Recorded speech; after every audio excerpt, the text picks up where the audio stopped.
So I'm Joanna. I work in both the CDICU and on 7 North, exclusively with the cardiac surgery patients. So I often do a lot of sending of my patients to your space. There we go. Okay. So like Adrian said, I'm going to talk a little bit about body mechanics, and then I'm going to talk a little bit about some of the specifics of how to safely move patients and how those all sort of apply. So the most important things about body mechanics is it's safe for you, it's safe for your patients.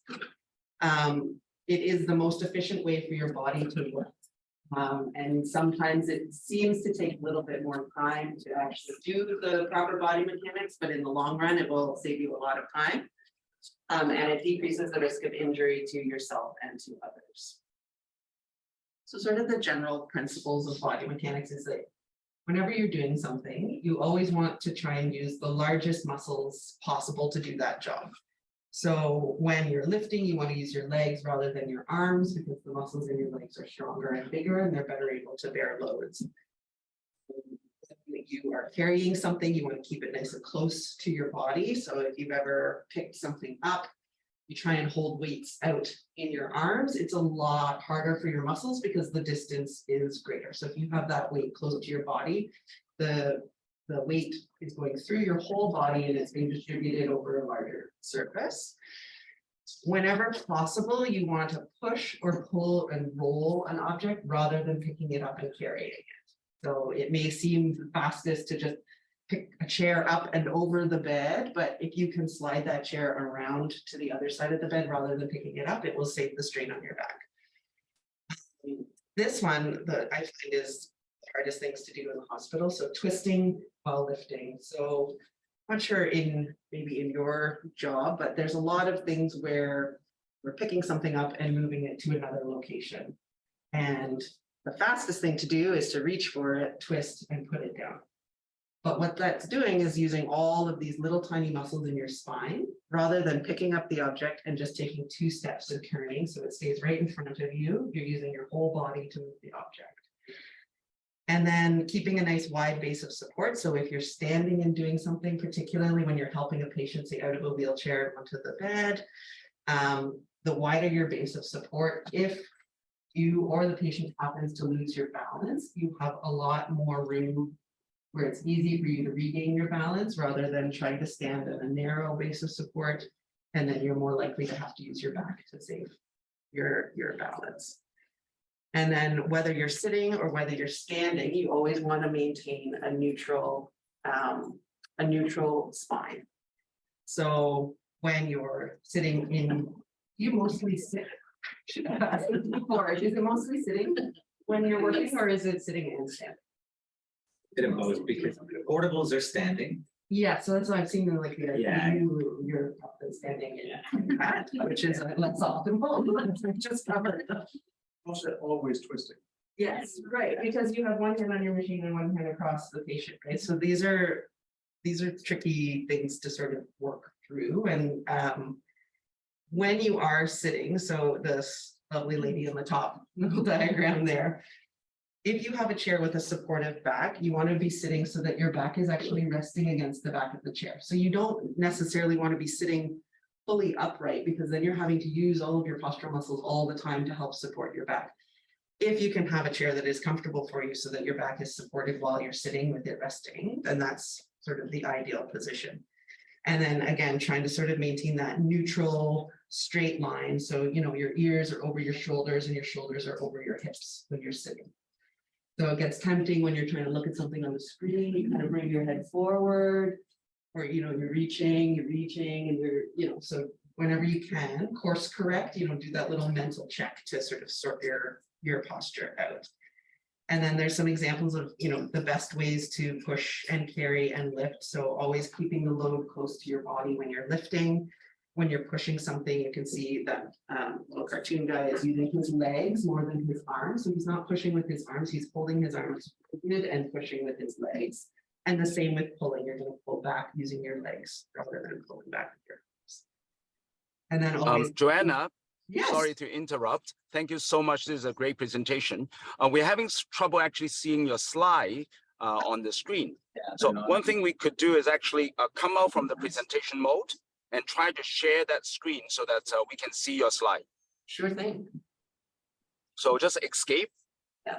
Yeah, I'd love to see what you're talking. Oh, there you go. Yep. Oh, can you see Thank it you. now? Yep, I can see it now. So just make the main slide a bit bigger. The on the left, just make whatever is on the left Oh, smaller, I and see. then When it you'll goes be to able to see it. presentation mode, you It lose just it. stays, Okay. yeah. So maybe we can just keep. Yeah, it. for some reason we lost it, but now we can see it. Thank you. Okay, yeah, Beautiful. that works. Let me just see if that works. Okay. Okay, that wouldn't be so time it's covered for you guys, so. There we go. Okay, so then the last one, this person here picking up the object. So you can see in the first one with the green is their spine is nice and straight. And you know, we always hear this. This is like the #1 body mechanics that lift with your legs. So it is true. And I mean, you're probably not doing a lot of picking up of heavy objects off the floor, but it's the same idea when you go to help a patient out of a chair.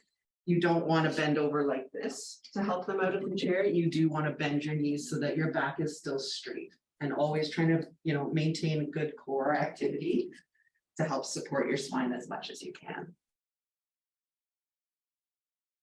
Okay.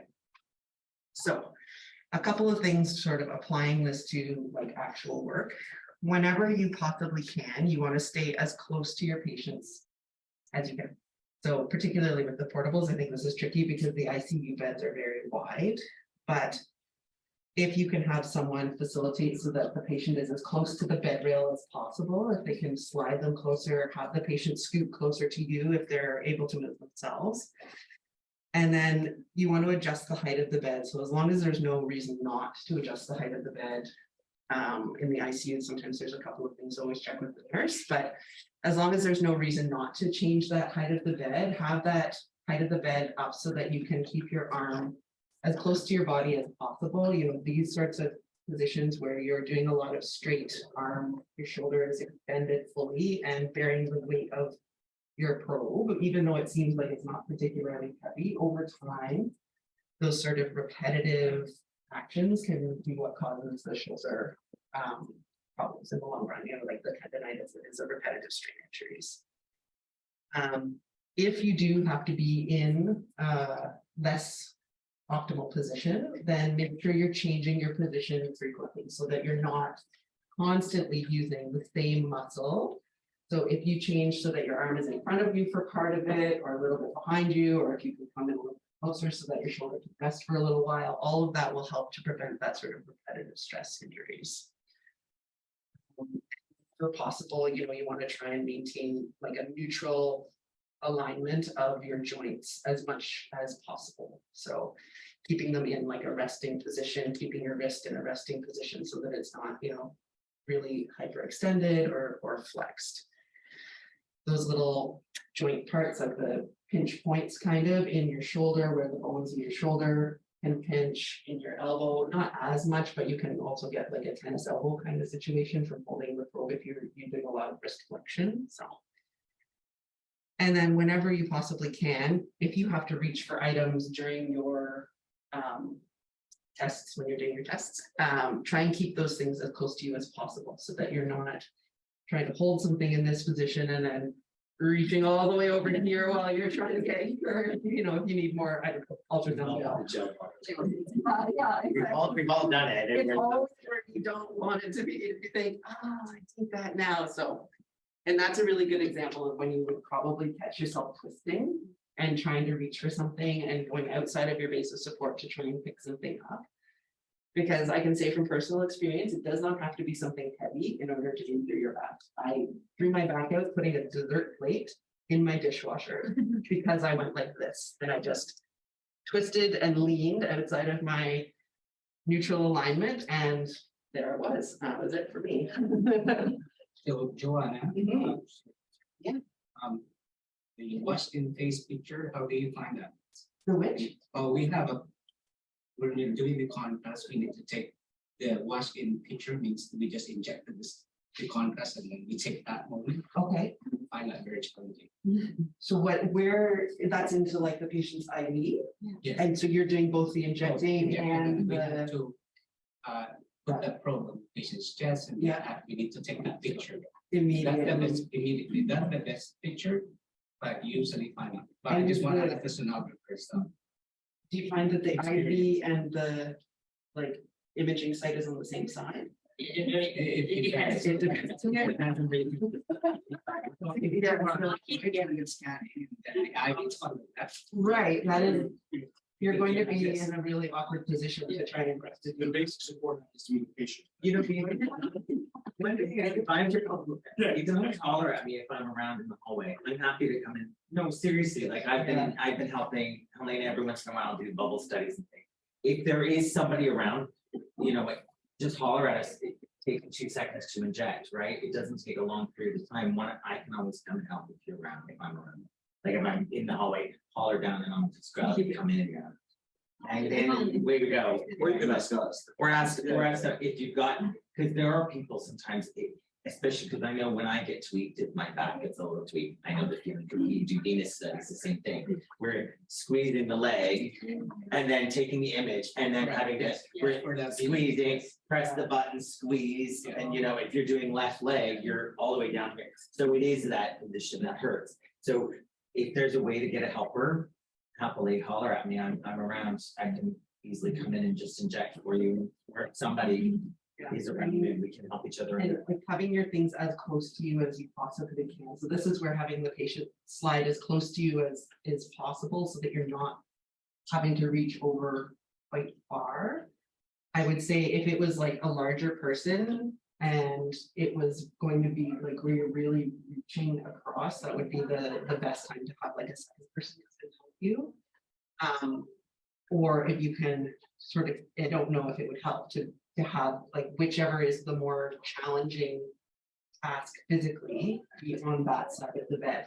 So if you're having to like inject something, so you're having to actually like move this arm, bracing through your shoulder, bracing through your elbow, bracing through your wrist while you do this, whereas this hand is just holding the probe in one location. It might be better to actually go to the other side of the bed so that you're holding your probe steady with this hand and the harder work is being done closer to your body. But I don't know if you have to also then touch something on your machine. You need 3 hands. Yeah, you need 3 hands and like a reacher. Holding it. Yeah, because you have to maintain the firm contact. Yeah, Yeah, so it's, I mean, it seems like we're just holding it and we press button, but no, my patients tell me you're not just.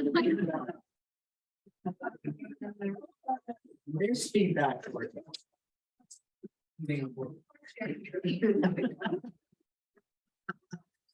Okay, so some other ways that we use body mechanics, and this is more like the area where I use my body mechanics a lot, is with moving the patients around. So I start seeing the patients when they're not moving, and I think the idea in general is that when we send them to you, if they come in a wheelchair, they should be able to stand up and take steps on their own. Whether the patients have the confidence to do that without someone actually physically touching them is a little bit question, but otherwise we send them in a stretcher is my basic understanding. That being said, a lot of our patients sort of change moment by moment. So if you find that they come, let's say they come in a stretcher or you've gotten them into the bed and they're not in the right position to be comfortable or to get the images that you need, and you need to slide them up the bed, this always takes 2 people. Never try and boost someone on your own. Don't go to the head of the bed and try and haul them up. That's never going to be the best option. When you're boosting, you always want to arrange the stretcher or the bed so that it's at the waist height of the shortest person. The rationale behind this is, so for me, I'm not usually the shortest person involved. But what you want to do is, let's say I was working with someone who was shorter and this was going to be their waist height was here. I can bend my knees, right? So I can still maintain a neutral spine with my knees bent and I can still do my boost using my legs and it's fine. Whereas if I was trying to boost here, at the waist height of the taller person involved, I'm now using my shoulders. I can't really use my legs because I'm having to brace a lot through my back. So if you're boosting, you always want to have your hands sort of at your waist, even like your elbows tucked in. Never like this, always have your bed rails down so that once again, you can get as close as possible to your patients, okay? And then make sure the head of the bed is flat. I know a lot of our patients are like, oh, I'm upside down, but it's just for a moment, you're gonna be okay. And then when you're actually doing the boost, You're gonna hold on to the green pad or the white pad, whatever's underneath the sheet if you have to. And then you have your legs nice and wide apart and you just do a side lunge. Okay, so boosting isn't this motion, it's this motion. Okay, so your back is not, you're not doing this, you're not lifting with your arms to try and get them up, you're using your legs, your nice strong legs, and just going in a sideways motion so that you're not, that repetitive strain for us, we do a lot of boosting, so we're always getting our patients in their own spot in bed. And then for transfers, assuming if they come with an IV, they come on a stretcher. Okay, so you don't have to do as much of that sort of mental planning, but making sure there's nothing between the patient in their wheelchair and the bed. If you think you're going to need help, if the patient says like, oh, I'm dizzy, don't try and do that by yourself, because if they stand up, they get more dizzy, they fall on you, it's better to have a second pair of hands present. Always encourage your patient to do as much as they possibly can. And I find that in the hospital, we tend to sort of, assume that our patients can't do as much because they're sick or but hopefully if we're sending them to in a wheelchair, they can do it. And then remember to stay nice and close. So even if the patient says, oh, it's fine, I'm good.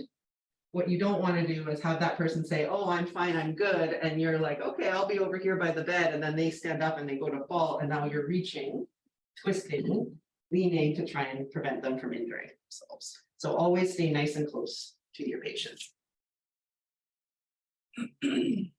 So for our sternotomy patients, their arm restrictions are for 4 to 6 weeks, and they're not allowed to lift or push or pull anything over 10 pounds. So that includes themselves. So when they're doing any activities, they're always encouraged to keep their hands on their chest. And this is not for any reason of actually, this action is not helping them. What it is doing is preventing them from pushing with their hands. It's just to the placeholder to keep their hands out of the transfers.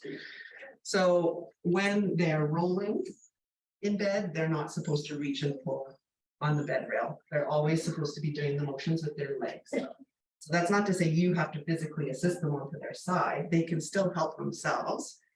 But what they're going to have to do is bend up both of their knees and push through their legs until they roll over onto their side or their other side, wherever you need them. It also means that they can't push with their arms to get out of the wheelchair. So they're not supposed to have their arms behind them and doing that kind of extension.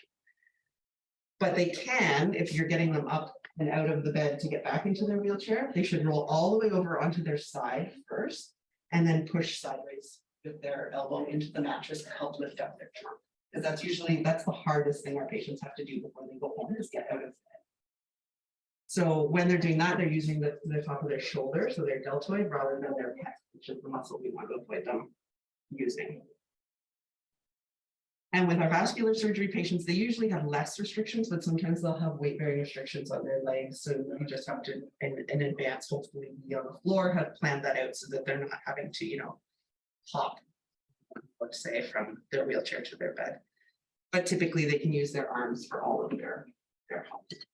So practically speaking, what this means is,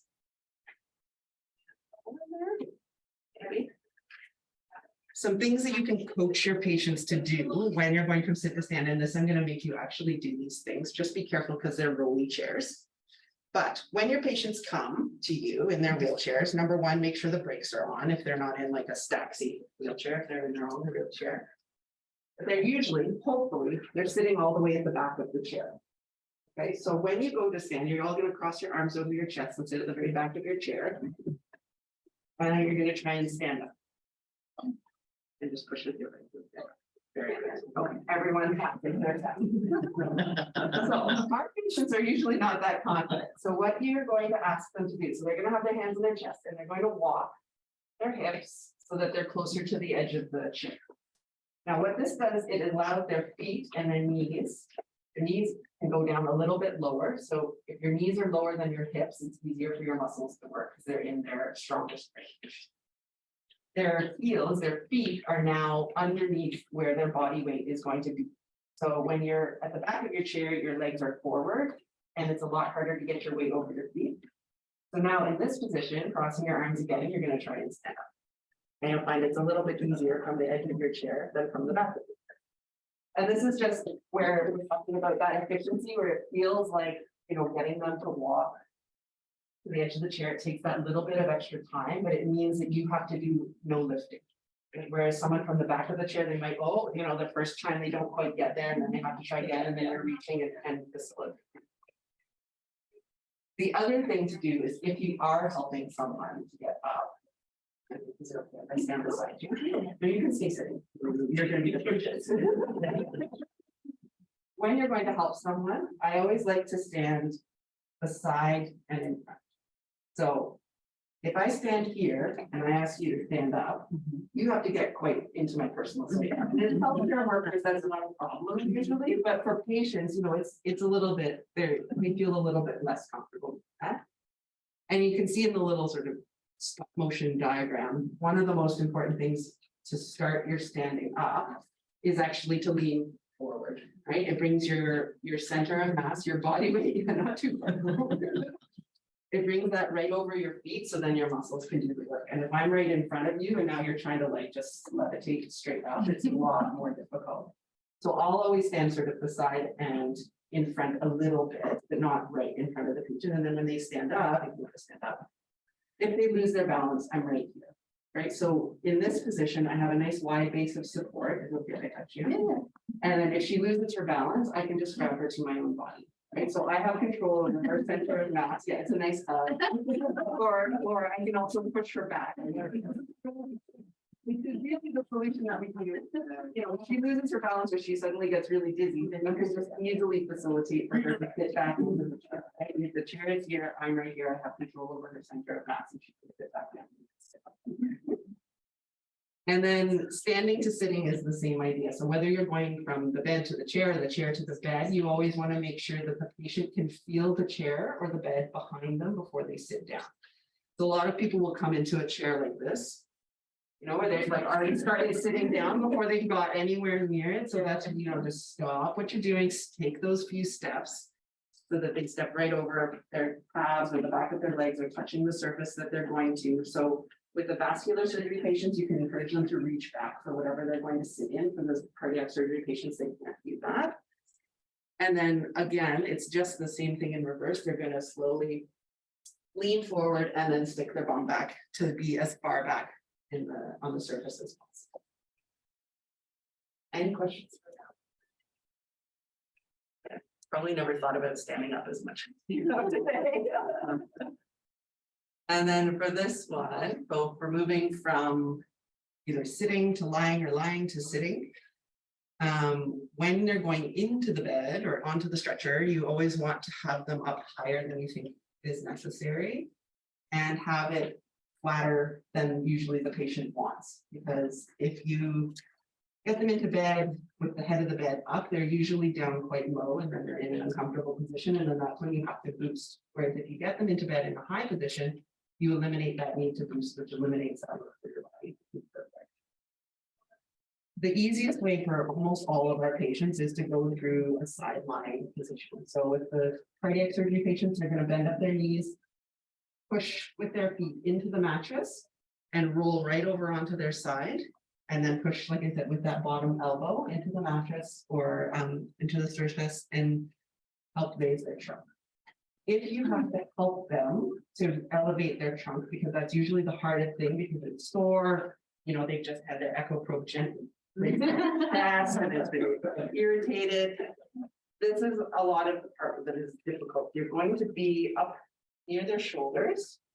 Get one hand under their shoulder, one hand on top of their shoulders, and then you have to bend your knees. Okay, because when you're picking them up, you just want to stand up. You don't want to be in this position, twisted, bent in a non-neutral position and rolling them up like this, because that's using all those muscles in your back rather than using your legs. And then supine to sit is the exact same thing. So you're going to have them, or sorry, sit to supine is the same thing. So you have them sit down, aim for the elbow, aim for the shoulder, bring their legs up while they're still lying on their side before they roll onto their back. If they roll onto their back and their feet are still off the bed, they end up on like a 45-degree angle across the bed. And again, this is one of the things that's almost impossible to have good body mechanics. So if your patient ends up in bed on a 45-degree angle, you have to reach, and there's no way to really maintain proper body mechanics to lift that person's shoulders into the center of the bed without, reaching and twisting. So if they bring their legs up while they're still lying on their side and then roll over, they tend to be in a more central kind of position.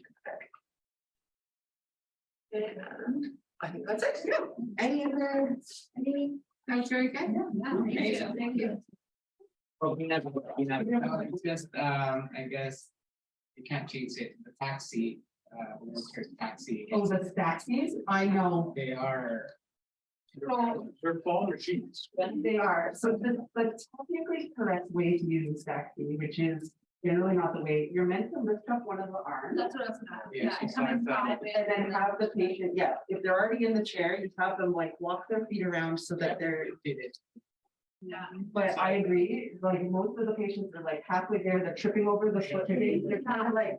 And it's like squidge themselves in between the legs, and so they're very dangerous, so So that that get worse because they use the pump and they put it on the pump and they would see. Oh, yeah, and it's all too fast. oh. And I give them meds to make them sleepy and then tell them to go sit in the chair. Yeah.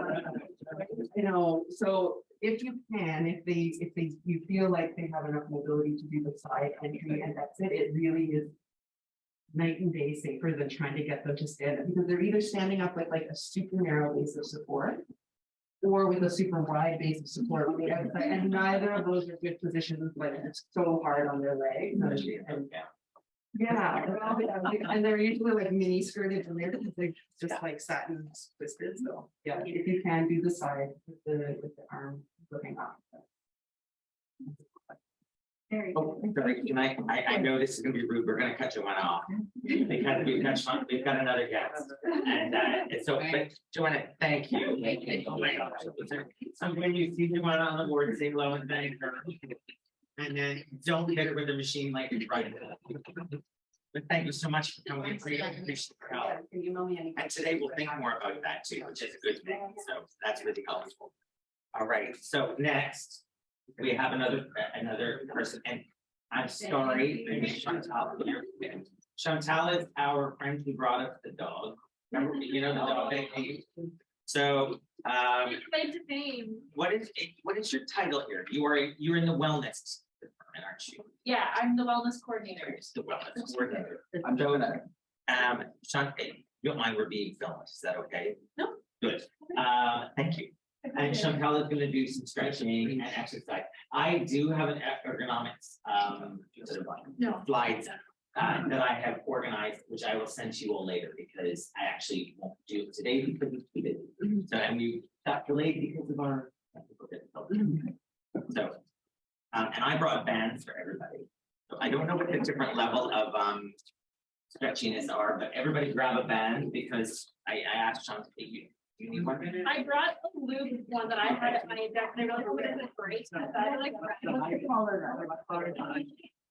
I don't Karen already said. I think it's probably like a stop. I think they're all pretty much the same. They're not that different. Well, everybody's all right. Oh, that's fantastic. Really bring it on my eyes. Don't tempt us to pull on each side of it.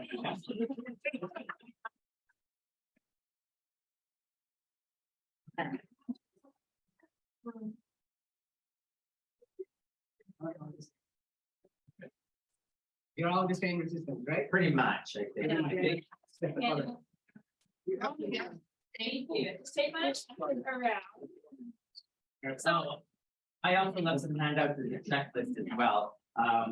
Put them in the rooms and keep them in hanging out like that. Great, thank you, Chantal. Yeah, no worries. Is it a hard stop at 9? No, well. Yeah. Because they got patients. No, I'm sorry to rush you through this. It is the nature of the beast when it comes to wellness, get thrown in the. I'm like, okay, so I've done this 1,000 times. I'm Chantal, the wellness coordinator here at St. Mike's. My claim to fame is the dog. I do bring in dogs. But I've been a wellness coordinator for 10 years and been in healthcare for 7. And thank you for having me here today. So you all have lovely exercise bands. So we're going to go over a few different exercises you can do with those bands and also to do some stretches that you can use as well. Hopefully it marries well with what was just told to you with the physiotherapist as well. And I know the pictures here, they have all the loops, but what I was thinking is when I was looking around in your space here, it's actually good. There's different variations of different exercises you can do. There's so many. This is not the limit to what exists. But you don't always have an anchoring place when it comes to the band. So sometimes it is easier to make it into a loop yourself. So if you wanted to practice some, I have some lower body stuff and I have some upper body stuff as well. So maybe we'll get started. We'll practice a few of them if that's okay. And then we will do some stretching and then we're going to be going back to your patient. So what I recommend doing for you guys, so I heard, what's his name was just here? Joanna. Well, I heard what Joanna said was a thing about needing some strong lower body when it came to like leaning and things like that. So here I have some monster walks, which are really great for your abductors, so all your glute areas and helping with your hips.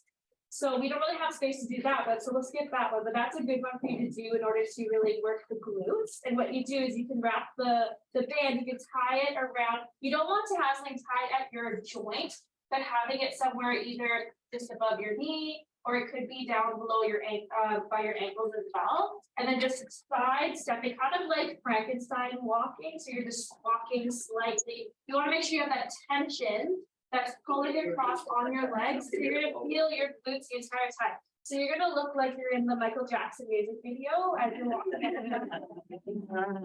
So that is one exercise you could do.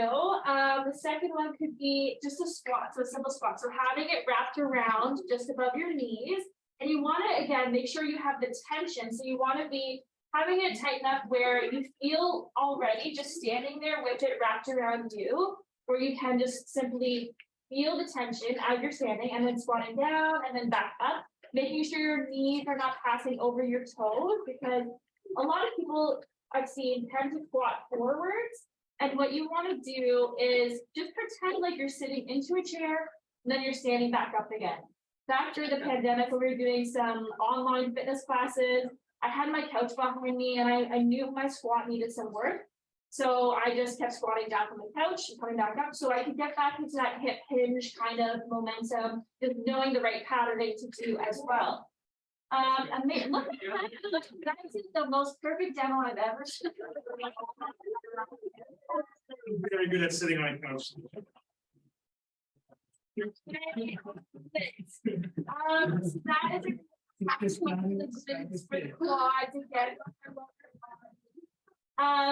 And then so there's other things too that I have here for your either your hamstring curl, so that's like the back part of your leg. You can, if you find some sort of anchoring point in like a door, or if you want to wrap a sock and then shut the sock in the door, you don't want to shut something like this in the door, it could rip it.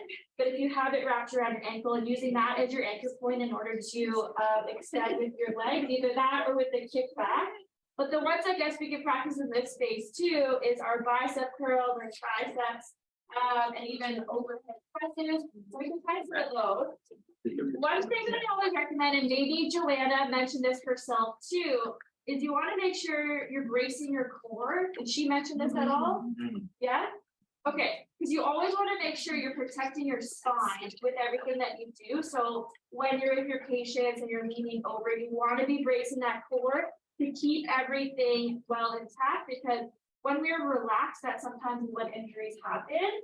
So what that means is kind of tightening up, and also the way that it's always explained to me when I was in my postgrad is, it doesn't sound lovely, but let's just say if someone was going to come up and just punch you into the stomach, you would tighten up and you kind of brace like that. Same kind of idea where you're wrapping or you're activating your transverse abdominis muscle. So keeping that in mind, we can do this either seated or we can do it standing. But let's just go through a few reps with your bicep curls. And so what you're going to be doing, so we're looking at, actually not even on the corner. Oh, down here. Yes, Second page, bottom right. beautiful. Thank you. So you can anchor it down on one side of your leg. You can hold on to it. You might want to choke down. You can stand on it if you want. But what I recommend is holding down on here on your band, so farther down, yeah, anchoring onto your leg, and then using your hand here, you're just gonna curl up towards your shoulder, and then back down, yeah, beautiful. So, up, and then back down. Yeah. Oh my God. Nice and simple. How does that one feel? That's good. Good. You can step on it. Sometimes people are like, I don't want to touch the floor. And that's why I recommend if you don't want to do that, you can always anchor it on your leg. Just focus down on it. And then do a few reps on the other side too, just to see how it feels on both sides. You don't want to get too swole on one. Yeah. So we don't want to be like Popeye. And on the other side. Left arm, that's feeling. Yeah, exactly. Tennis arm. Drop it down. Tennis stars. My boyfriend's Serbian, so what's the name? Oh, yeah. So I have to know who that is. And then opposite, so for when it comes to the triceps, you anchor above. So this, the last one, we anchored down below. You anchor above, so you can hold onto your shoulder or something like that. Your hand goes in, and then you push down. And the thing you want to remember too, when it comes to your tricep extension, is you want to keep your upper body or the upper part of your arm not moving around like this. You want to keep it anchored in. So up and then back down. And if you want to make it a little bit more difficult for yourself, you can always either change the tension, so having it more tense, or you can also do different patterning where you do like 3 up, 1 down, or 2 up, 2 down, things like that. Or speed through it. I might go with a band. Yeah, and don't smack it in the face. So I know those were super quick ones, but I really wanted to share with you guys as well. Hopefully this handout will help guide you with different things you can do, but like I said, the sky's the limit. Finding some sort of anchoring spot. Another good one that you could do that's not on here is I saw you have a bunch of those door handles that come down. If you were to wrap it onto the door handle and you could squat back into it, you do some rows like this. That is fantastic for postural muscles. So that's going to be good in right between your shoulder blades, which is an area we frequently need to be strengthening. And then we need to be stretching out our chest muscles. The door handles here are really good. for that. Yeah, exactly. No, the back door handle. On They're the cheap wooden like doors. this, so we can all have lunch. Yeah. You can have been in- Yeah. Shoddy We working. need a new door. So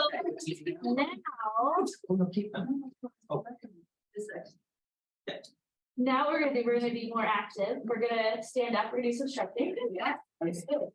And these are stretches that you likely will need for your work, but it's also good for just everyday life.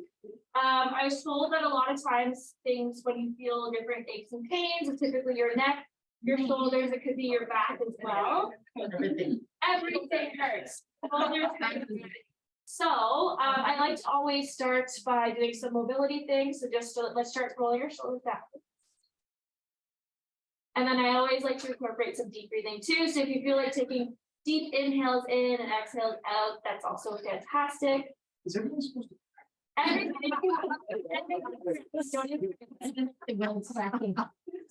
we'll roll. Yeah, other way. We need to even it out. And then you're going to inhale, look towards the ceiling. And then exhale, bring your chin towards your chest and hold for a moment. The reason why I like to hold is you start to feel a stretch behind your neck. Oh, yeah. You're going to look up, nice and gently, and then back down. For the double chin, really doesn't. And then up, you don't check here. And then back down. One more time up. And then back down. Awesome. And then now we're going to squeeze the shoulder blades together. So you're going to squeeze. 4, 3, 2, 1. Relax. We do that a few more times.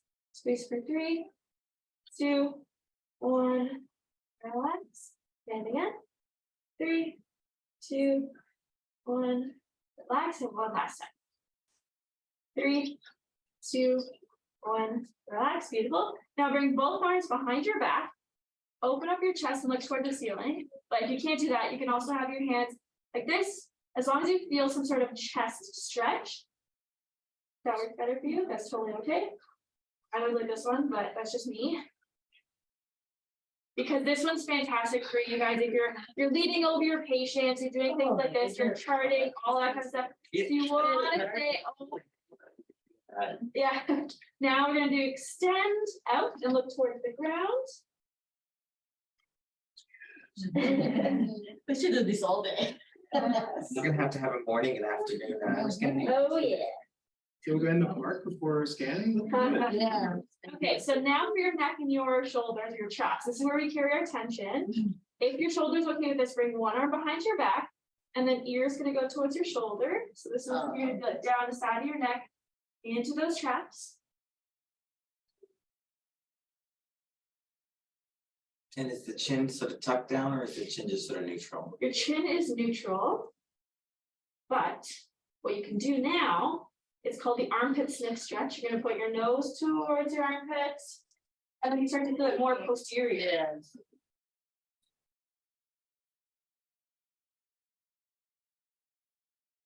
The bird Lindsay's gonna.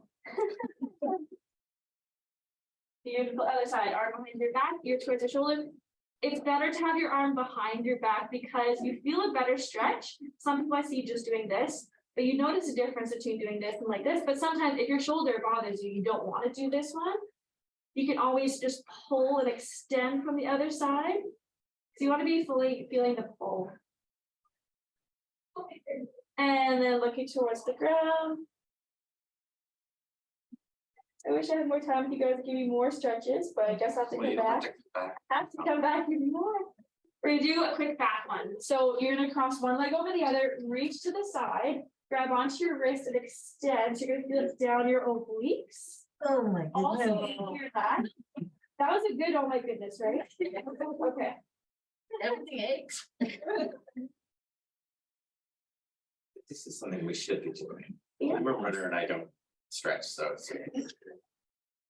And then let's go the opposite side. Cross the leg over, reach to the side, and then extend.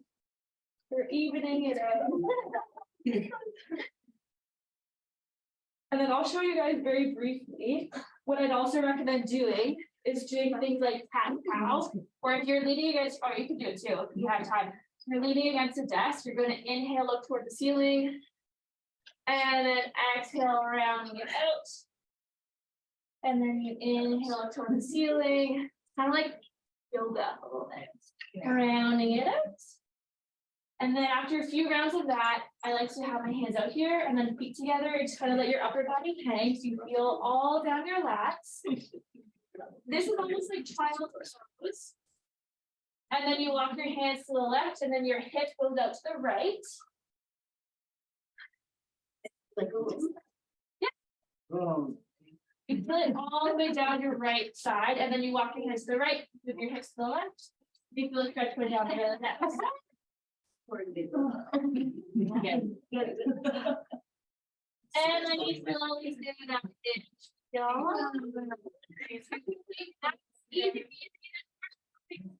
Yes, please. Please. Yeah. all right, everybody. Everybody mind. Get to work. Don't worry. Thank you, Steve. Thank you. That was a great session. Thank you to all your presentations.